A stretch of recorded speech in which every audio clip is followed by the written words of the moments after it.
ऐसा लग रहा है योगी आदित्यनाथ की अग्नि परीक्षा है, क्योंकि एक तरफ ये बड़ा हादसा हो रहा है, दूसरी तरफ वहां अयोध्या में जो एसआईटी जांच हो रही है उसके आज 7 दिन पूरे हो गए। और इस एसआईटी जांच के बाद सबसे बड़ा सवाल यह है कि क्या एफआईआर होने वाली है, क्या इस जांच में जो लोग दोषी हैं उनके खिलाफ मामला दर्ज होगा।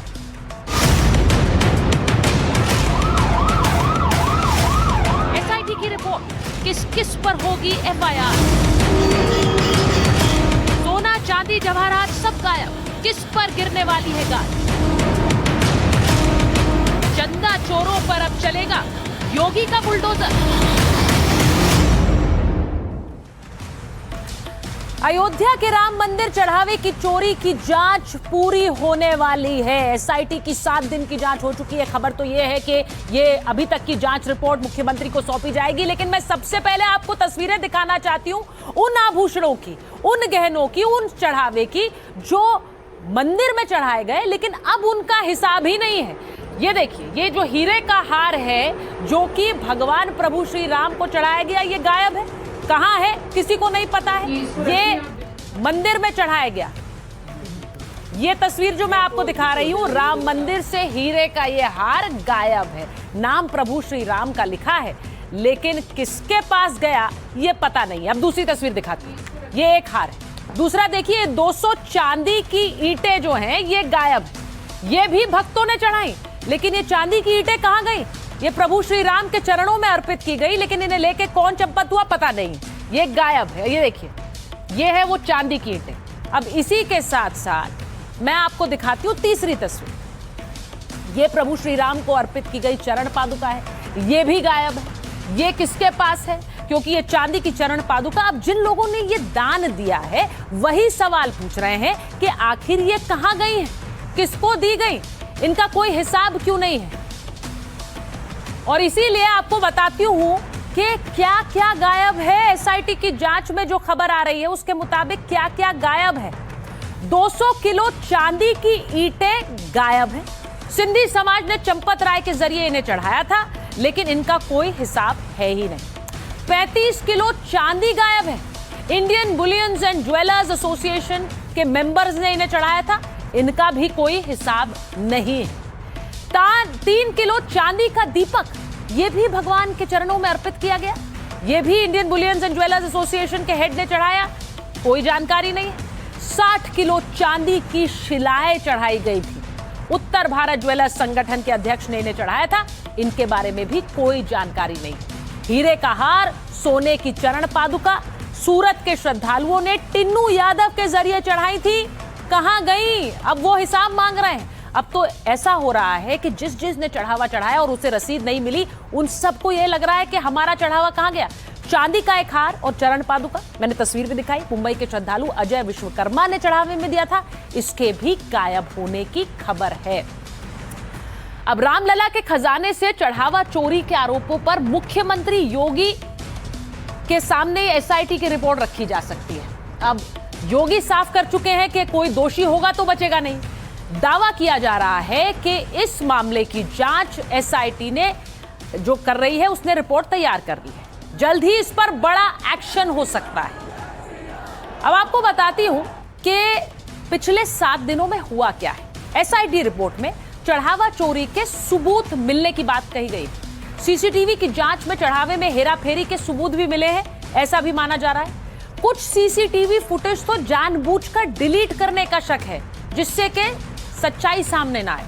चढ़ावे की रकम, गिनती, निगरानी का सिस्टम पूरी तरह से फेल है, ऐसा एसआईटी के अधिकारी मानते हैं। ऐसी खबरें हैं। सोने, चांदी, हीरे से जुड़े रिकॉर्ड्स में गड़बड़ियों की भी बात सामने आई। एसआईटी ने 6 दिन में करीब 150 लोगों से पूछताछ कर ली है। ट्रस्ट के कुछ पदाधिकारियों के जवाब संतोषजनक नहीं मिले। अनिल मिश्रा, गोपाल राव की भूमिका संदेह के दायरे में है। डॉक्टर अनिल मिश्रा राम मंदिर तीर्थ क्षेत्र के ट्रस्टी हैं। गोपाल राय मंदिर परिसर की व्यवस्था संभालते हैं। टिन्नू यादव, ये नाम आप पिछले कई दिनों से सुन रहे हैं। कुछ बैंक कर्मियों पर भी गड़बड़ी का शक है। टिन्नू यादव, कुछ बैंक कर्मचारियों पर एफआईआर हो सकती है और संदेह में आए लोगों पर 2 दिन के अंदर एफआईआर की जा सकती है। मंदिर ट्रस्ट के 3 पदाधिकारियों पर लापरवाही का आरोप लगा है। मंदिर मैनेजमेंट से जुड़े 25 लोगों पर लापरवाही का आरोप है। एसआईटी ने लापरवाही, साजिश दोनों ही पहलुओं से जांच की है। एसबीआई और टीसीएस के 6 कर्मचारियों से पूछताछ हो रही है। रिपोर्ट के आधार पर मंदिर ट्रस्ट प्रबंधन में बदलाव संभव है और ट्रस्ट के पदाधिकारियों को अयोध्या न छोड़ने का निर्देश दिया गया है। तो योगी सरकार कह रही है कि जैसे ही रिपोर्ट आएगी एक्शन शुरू हो जाएगा। इसके बाद भी चढ़ावा चोरी के मुद्दे पर खुलकर राजनीति हो रही है। एसआईटी का समय पूरा हो गया है। जैसे ही जांच रिपोर्ट आएगी निष्पक्ष कड़ी कार्रवाई होगी। सरकार की प्रतिबद्धता भ्रष्टाचार मुक्त शासन के तो तुष्टिकरण की पॉलिटिक्स लोग कर रहे हैं। एक बार अपने गिरेबान में झांके। हम लोग प्रभु श्री राम मर्यादा पुरुषोत्तम श्री राम जी के बारे में बात करें, लेकिन जो कुछ खबरें आ रही हैं, जो कुछ लोग देख रहे हैं, बहुत दुखद है। लोग कभी ये स्वीकार नहीं कर सकते थे कि उनके चढ़ावे के बारे में भी ये खबरें आएंगी। आज इनका एजेंडा ये है कि किस प्रकार से सनातन संस्कृति को, सनातन को, साधु संतों को, मठ मंदिरों के प्रति समाज में अनास्था निर्माण की जाए। लेकिन देश की जनता सब जानती है। मर्यादा पुरुषोत्तम राम ने सत्ता ठुकरा दी थी, राजपाट ठुकरा दिया था सिद्धांत की रक्षा के लिए। प्राण जाए पर वचन न जाए, ये आदर्श था। और ये लोग भगवान राम के नाम पर सत्ता हड़पना जानते हैं और अब चंदा भी चुराना जानते हैं। भगवान राम को तो बख्श दो कि जिनके पास कोई सबूत है तो तथ्यों के साथ में वो एसआईटी के सामने प्रस्तुत करें। अभी अवसर है, जाके आप एसआईटी के सामने जो लोग आरोप लगा रहे हैं, जिनको एसआईटी पर भरोसा है या नहीं है, आप उनके सामने लिखित रूप में आप जाके उनको तथ्य दीजिए। भगवान के घर चोरी हुई है। भगवान के घर की चोरी और डकैती जो है निश्चित रूप से खुलनी चाहिए। लोगों की आस्था के ऊपर चोट, ये सरकार की माया है। ये सरकार जाने ये क्या कर रहे हैं और एसआईटी के क्या मायने हैं बिना एफआईआर के। सरकार तो कभी की गिरनी चाहिए। ये सरकार राम के आशीर्वाद से आई है और राम के शाप से ही जाएगी। जो भगवान राम के नाम पर पूरे देश और दुनिया में इन्होंने अपना डंका बजाया, आज वो पूरी तरीके से एक्सपोज हो चुके हैं। अब आपको बताऊं कि चढ़ावा चोरी को लेकर हो रहे इस राजनीतिक विवाद के बीच कुछ नाम ऐसे हैं जो लगातार चर्चा में। वो चेहरे कौन से हैं और उनका किरदार क्या है, आपको बताती हूं। सबसे पहले बात चंपत राय की। ट्रस्ट के महासचिव हैं। दान का प्रबंधन, कर्मचारियों की नियुक्ति और निर्माण की देखरेख सब इन्हीं की निगरानी में होती है। इसीलिए सबसे ज्यादा विपक्षियों के निशाने पर भी यही। एक और चेहरा गोपाल राव का है। ट्रस्ट के आमंत्रित सदस्य हैं और निर्माण के काम की निगरानी और मंदिर परिसर की व्यवस्था भी यही कर रहे थे। इसी के साथ डॉक्टर अनिल मिश्रा, ये तीर्थ क्षेत्र ट्रस्ट के सदस्य हैं। मंदिर को मिलने वाले चढ़ावे और निर्माण की निगरानी यही करते थे, इसीलिए ये भी रडार पर है। पूछताछ इनसे भी हुई। एक और चेहरा रमाशंकर यादव उर्फ टिन्नू यादव, अब चंपत राय के करीबी। चढ़ावे की गिनती, सीसीटीवी फुटेज डिलीट करने का इस पर आरोप है कि इन्होंने ही सीसीटीवी फुटेज डिलीट कराई और इनकी संपत्ति की बहुत चर्चाएं हैं कि कैसे इनके कुछ ही सालों में संपत्ति कई करोड़ों की हो गई। वहीं सोमेश आनंद, गोपाल राव का भतीजा, व्हीलचेयर सेवा का प्रभारी और व्यवस्था में दखल अंदाजी करने का इन पर आरोप लग रहा है। तो ये वो चेहरे हैं जो सबसे ज्यादा निशाने पर हैं इस पूरी एसआईटी की जांच में। चढ़ावा चोरी से जुड़े विवाद को लेकर संत समाज भी अपनी बात रख रहा है। कुछ सरकार को सतर्क रहने की सलाह दे रहे हैं, तो कुछ ऐसे हैं जो सवाल भी उठा रहे हैं। अगर कहीं एसआईटी में भी संदिग्धता आएगी तो अयोध्यावासी अब चुप बैठने वाले नहीं हैं कि राम मंदिर 500 वर्षों के लंबे संघर्ष के द्वारा प्राप्त किया गया है। जो शौर्य का स्थान है, वहाँ चौर का स्थान स्वीकार नहीं। अयोध्या में चोरी कोई नई बात नहीं है। ये तो जब से वहाँ शुरुआत हुई है तब से हो रही है। तो चंपत राय जी जो कि सर्वे सर्वा है वहाँ पर, उन्होंने क्या कहा था? यही तो कहा था कि कोई उल्लेखनीय बात नहीं हुई है। इसका मतलब ये सब उनके लिए रूटीन था।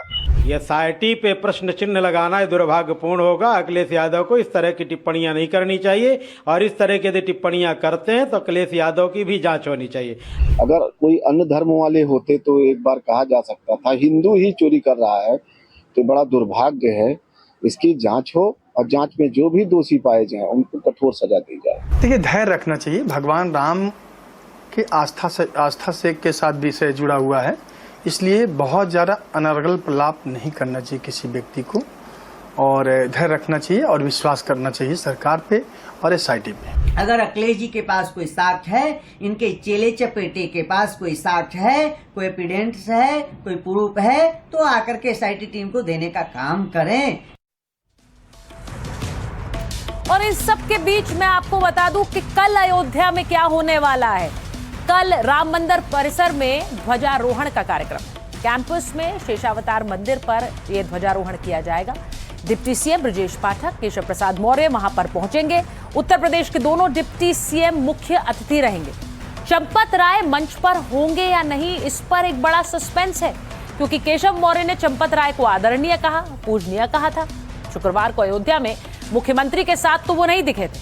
अब क्या चंपत राय केशव मौर्य के कार्यक्रम से भी दूरी रखेंगे? अनिल मिश्र, गोपाल राव के शामिल होने पर भी सस्पेंस है।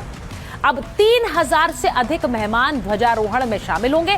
पहले करीब 5000 अतिथियों को बुलाने की तैयारी थी, लेकिन दावा यह है कि चढ़ावा विवाद के चलते मेहमान घटाए गए हैं। अब यह भी देखना होगा कि आज जो लखनऊ में त्रासदी हुई है, उसके बाद उसके बीच क्या ये ध्वजारोहण का कार्यक्रम होगा, क्योंकि इस वक्त सबका जो ध्यान है वो लखनऊ की त्रासदी पर भी केंद्रित है।